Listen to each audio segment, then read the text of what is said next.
Ya, di sesi kali ini kita bahas soal time frame. Ya. Ya, time frame ini dia di-apply di chart ya, di bar di teknik analisis. Jadi time frame itu ada berapa? Ada D1, ada D1 itu daily ya, W itu weekly, H4 4 jam, H1 1 jam, M30 30 menit, M15 50 menit gitu ya, gampang ya. Nah, di time frame D1 itu biasanya cocok untuk trading swing ya, dan cocoknya di saham. Begitu ya, cocoknya di saham. Lalu H4 dan H1 ya, pergerakan 4 jam, pergerakan 1 jam ini cocok di forex atau komoditas dengan gaya swing atau day trade ya. Di bawahnya lagi ada M30 dan M15. Biasanya digunakan untuk scalping ya. Jadi jarak tradingnya dengan jangka waktu yang pendek ya. Atau biasa orang bilangnya copet-copet atau hit and run. Gitu. Jangan bingung ya.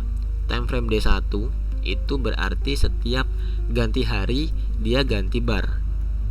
W1 weekly, setiap minggu baru dia ganti bar.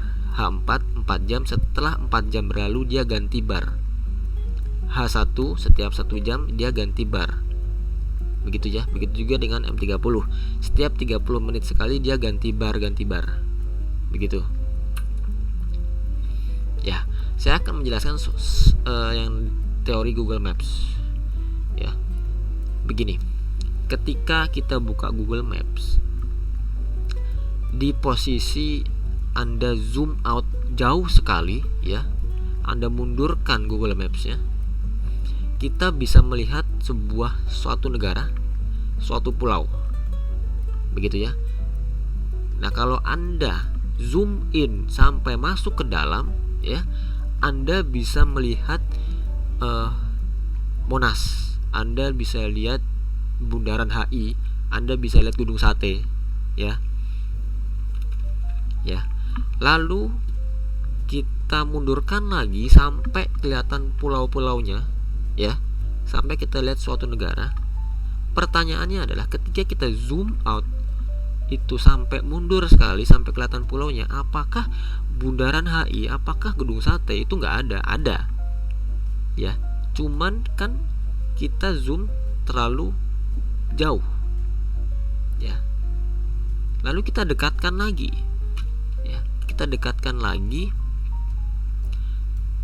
ke dalam ya, sampai kita bisa melihat Gedung Sate.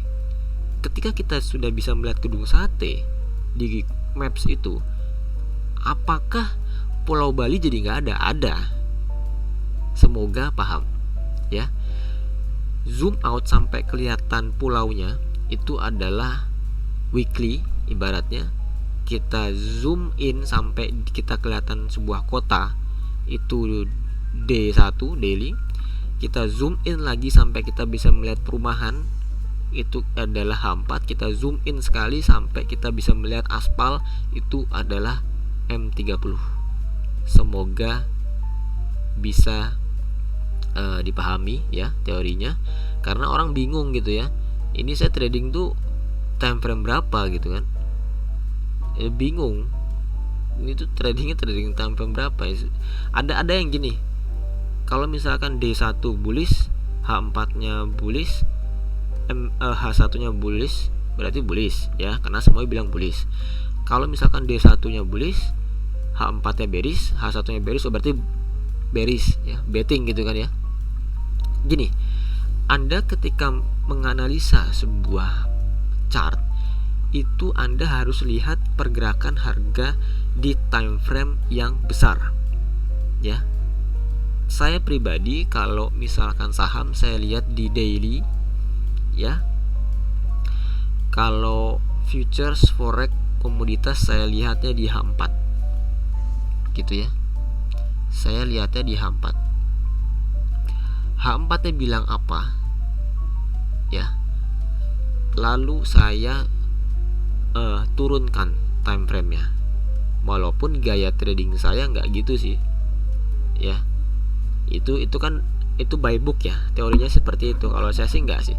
Kalau saya seringnya ya itu saya lihat di H4 pergerakan harganya bagaimana, saya tarik Fibonacci-nya ya, katakanlah trennya bull, saya mau nge-buy, saya tarik Fibonacci-nya di H4 sudah masuk di 0,618 di golden ratio, saya buy. Kalau saya seperti itu. Ada yang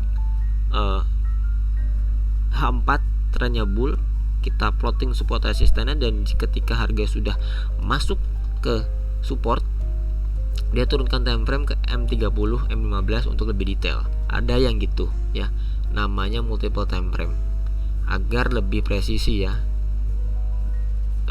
Agar lebih presisi entry-nya. Begitu.